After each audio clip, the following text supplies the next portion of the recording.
Back after the break. چلتے ہیں news کے بقیہ حصے کی جانب. پنجاب میں اسموک کے باعث ورک فرام ہوم اور اسکول آن لائن کرنے کا امکان ہے.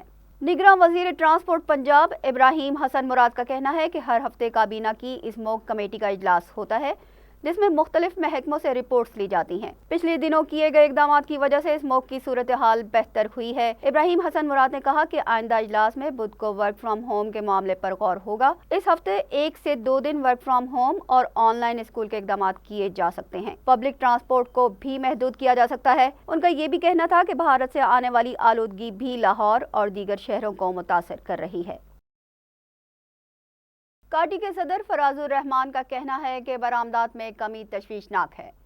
حکومت برآمدی شعبے کے مسائل کو حل کرے، جبکہ اسلام آباد چیمبر آف کامرس کے صدر احسن ظفر بختاوری کا کہنا ہے کہ حکومت ٹیکس کے نظام میں بہتری پیدا کرے.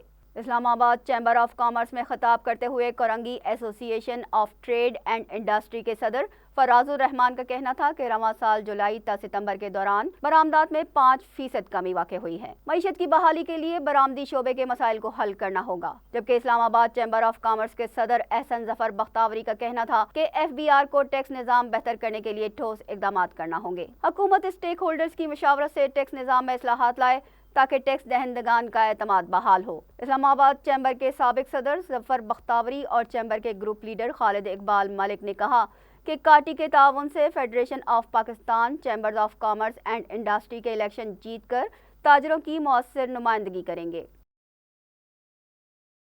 غزہ کا الشفا اسپتال بمباری کے باعث تباہی کا شکار ہے. بچوں کو انکیوبیٹر سے نکال کر گرم پانی کے قریب رکھا جا رہا ہے. غزہ کا الشفا اسپتال بمباری کی زد پر ہے. اسپتال خالی کرنے کے لیے الٹیمیٹم دیا جا رہا ہے.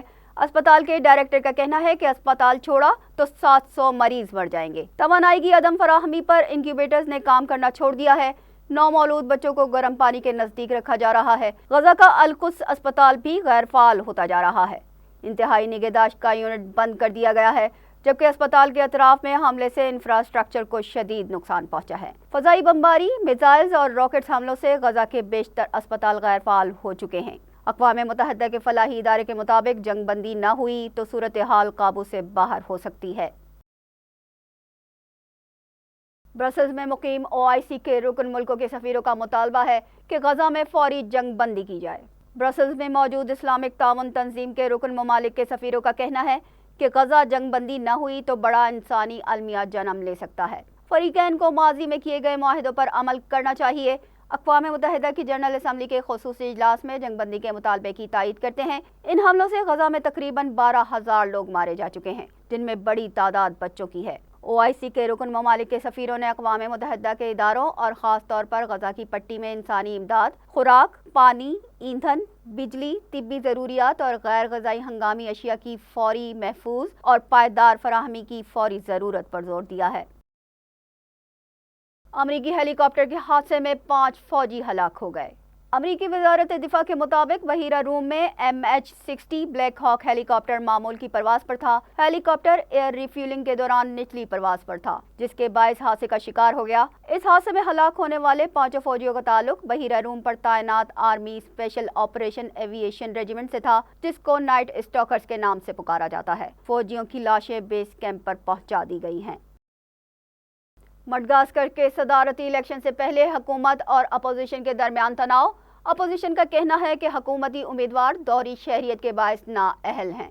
مڈغاسکر کے صدارتی انتخابات سے قبل حکومتی پارٹی کے امیدوار اینڈری راجولینا سخت دباؤ میں ہیں.